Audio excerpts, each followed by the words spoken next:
semuanya. Perkenalkan, kami dari kelompok 38 yang beranggotakan saya Cynthia, Saya Stanley. saya Christina, Saya Cindy. saya Rosita. Di sini kami akan membahas materi mengenai anatomi fisiologi skeletal. Selamat menyaksikan. Bye. Pengertian sistem skeletal atau rangka. Tubuh manusia tersusun oleh seperangkat tulang yang sering berhubungan membentuk persendian dan dinamakan skeleton. Berikut contoh gambar. Adapun fungsi tulang yaitu membentuk rangka tubuh, tempat perlekatan otot, dan juga melindungi organ dalam dan lain-lainnya. Berdasarkan struktur tulang, tulang terdiri dari sel hidup yang tersebar di antara material tidak hidup yaitu matriks. Jika pembentukan tulang baru dibutuhkan osteoblast, baru akan dibentuk. Otot rangkat melekat pada tulang. Tentunya setiap otot melekat pada tulang yang berbeda. Pelekatan otot pada tulang yang stabil dinamakan origo. Sedangkan pelekatan otot pada tulang yang tidak dapat digerakkan disebut inserigo. Materi dan jumlah pembagian tulang akan dijelaskan sebagai berikut. Oke, selanjutnya kita masuk ke slide yang ketiga, yaitu jumlah dan juga pembagian tulang. Pada tubuh manusia terdapat 206 tulang, yang dimana terbagi atas dua pembagian tulang besar, yaitu skeletal aksial dan juga skeletal apendikular. Yang pertama adalah skeletal aksial.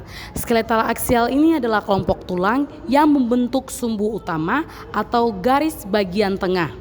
Nah, pada skeletal aksial ini terbagi atas beberapa tulang. Yang pertama adalah tulang tengkorak, yang dimana tulang tengkorak ini terdapat 28 tulang yang terdiri atas 8 tulang kepala yang berfungsi untuk melindungi otak, dan juga ada 14 tulang bagian wajah yang berfungsi untuk membentuk struktur wajah, dan yang selanjutnya ada 3 tulang bagian pendengaran. Selanjutnya ada tulang dada dan juga tulang rusuk, yang dimana kedua tulang ini berfungsi untuk melindungi paru-paru, jantung, dan juga hati. Pada tulang rusuk terdapat 12 tulang, yang dimana 7 bagian atas tulang rusuk dan juga 3 bagian tengah dan juga 2 bagian bawah. Selanjutnya ada tulang dada, yang dimana tulang dada ini berbentuk T dan juga berada di tengah bagian dada.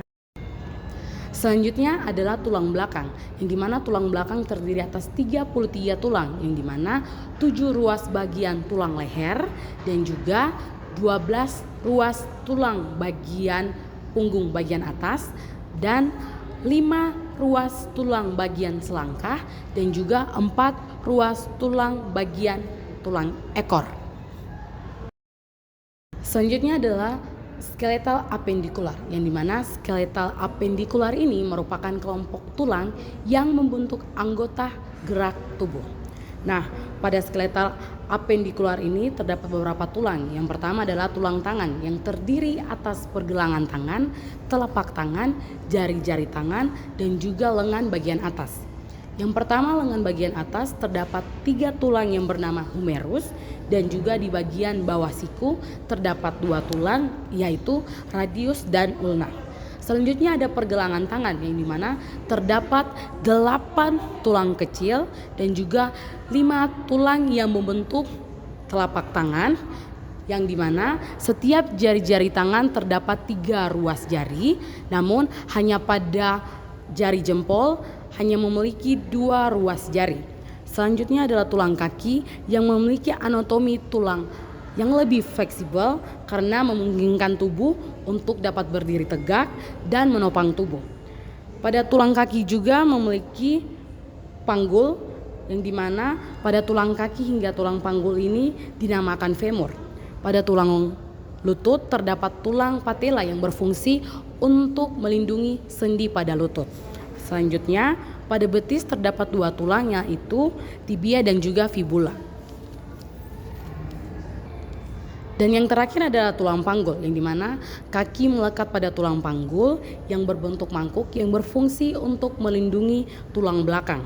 Yang terdapat 2 tulang besar di bagian depan dan juga sakrum dan juga tulang ekor belakang yang berfungsi untuk melindungi sistem pencernaan, sistem kemih, dan juga sistem reproduksi. Baik, selanjutnya kita akan masuk ke slide yang keempat. Sekarang kita masuk ke slide yang keempat, yaitu tentang jenis tulang.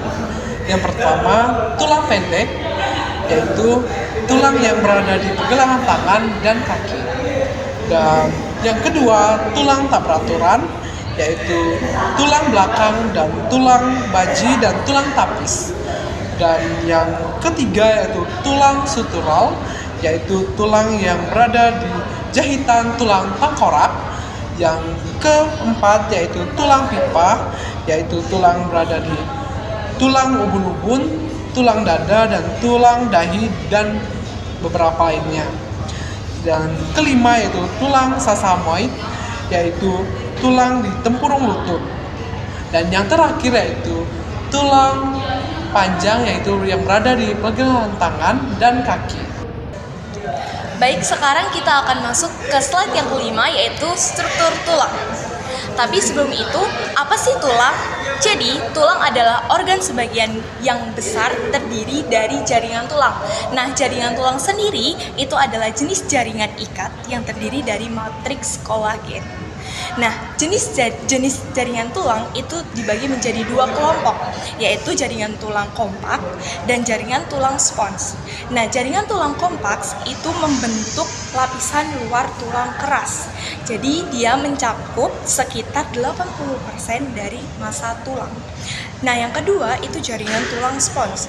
Nah, jaringan tulang spons ini mengisi bagian dalam tulang. Nah, jadi sehingga hanya 20% dari massa tulang, dan jaringan ini itu memiliki ruang yang tidak beraturan. Tetapi kedua jaringan ini memiliki kesamaan, yaitu jenis selnya itu sama, tetapi susunan selnya itu berbeda. Nah, selanjutnya adalah jaringan lain di tulang. Nah, jaringan lain di tulang itu dibagi menjadi dua, sumsum tulang dan juga periosteum. Nah, sumsum tulang itu adalah jaringan ikat lunak yang berada di rongga sumsum. Nah, ini dibagi menjadi dua jenis, yaitu sumsum tulang merah dan sumsum tulang kuning. Sumsum tulang merah sendiri itu adalah sumsum tulang yang menghasilkan sel darah merah, sel darah putih, dan juga trombosit. Sedangkan sumsum tulang kuning itu biasanya sebagai penyimpanan lemak. Nah, sumsum tulang merah itu biasanya ada di saat anak bayi baru lahir. Tetapi orang dewasa juga punya, itu ada letaknya di paha, di tulang belakang, tulang rusuk, dan juga tulang panggul. Lalu yang kedua itu ada periosteum. Periosteum itu adalah lapisan yang kaya akan pembuluh darah dan juga serat. Nah, selanjutnya kita akan masuk ke slide yang ke-6. Oke, baik, kita lanjut ke slide 6 dengan materi sel-sel tulang. Nah, tulang adalah jaringan keras yang membentuk kerangka dalam tubuh manusia yang berfungsi untuk melindungi organ-organ vital dan juga berfungsi untuk menghasilkan sel darah dan juga mineral penting. Nah, tulang adalah jaringan ikat yang termineralisasi, yaitu osteoblast, osteosit, dan juga osteoklas. Yang pertama ada osteoblast, yaitu sel epitel yang terletak sepanjang permukaan tulang yang berjumlah sekitar 4 hingga 6% dari total sel tulang. Osteoblast memiliki fungsi sebagai sel yang bertanggung jawab dalam pembentukan tulang. Osteoblast ini membentuk pelapis tulang dan osteosit serta berperan penting dalam pembentukan tulang.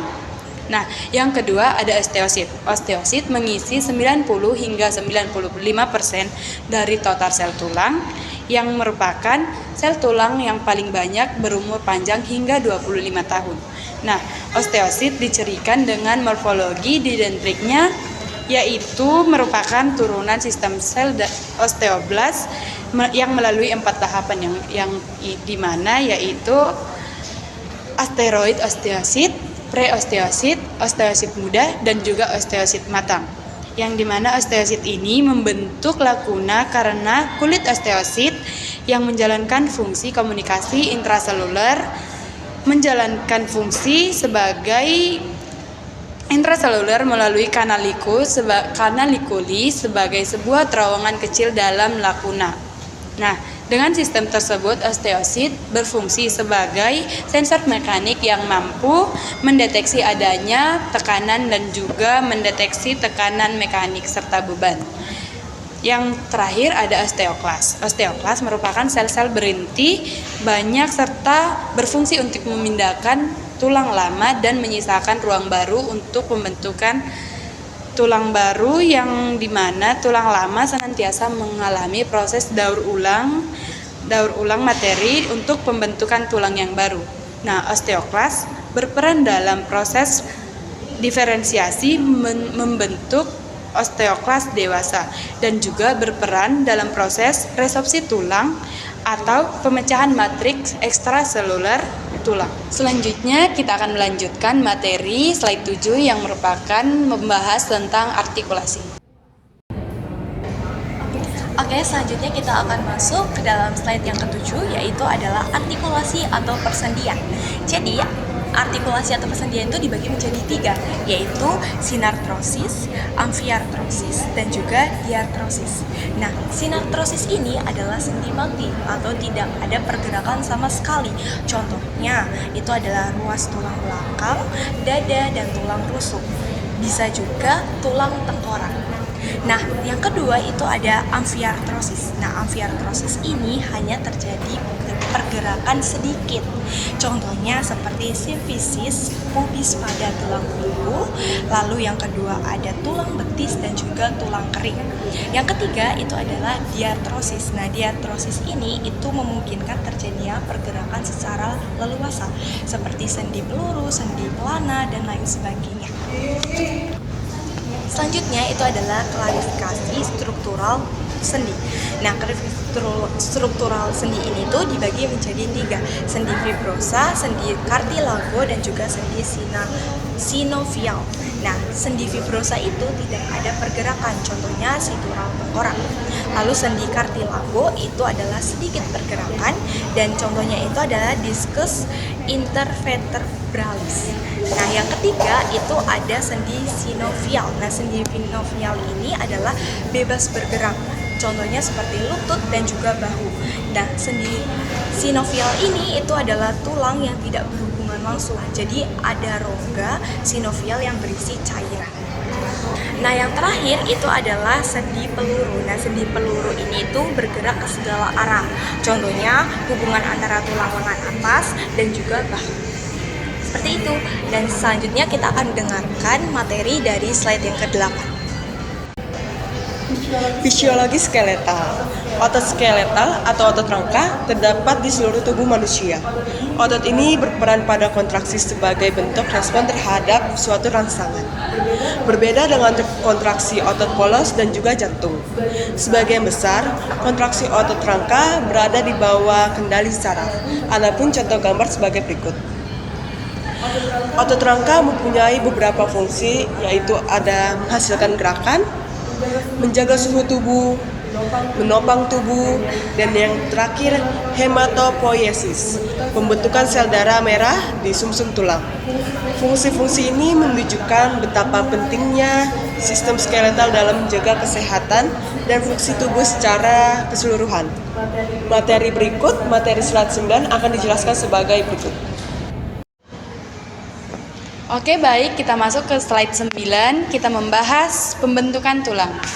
Yang pertama, apa sih pembentukan tulang? Nah, pembentukan tulang adalah proses biologis di mana jaringan tulang terbentuk, berkembang, dan dimineralisasi.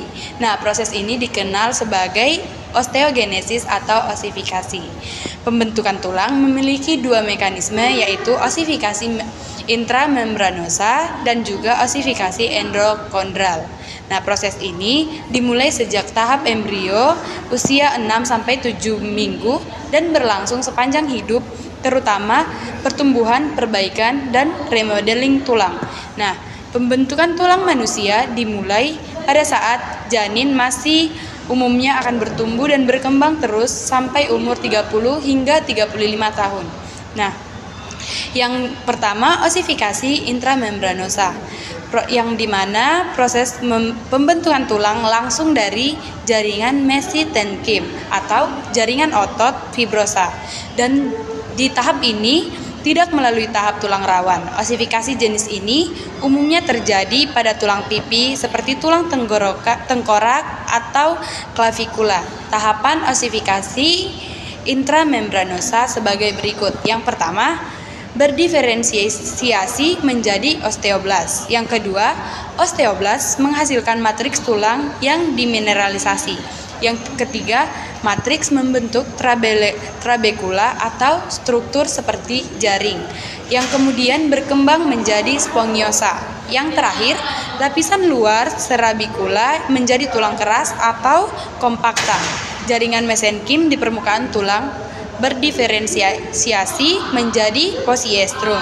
Yang kedua, osifikasi endokondral, yang dimana proses pembentukan tulang pada osifikasi endokondral dimulai dari model tulang rawan atau kartilago terlebih dahulu.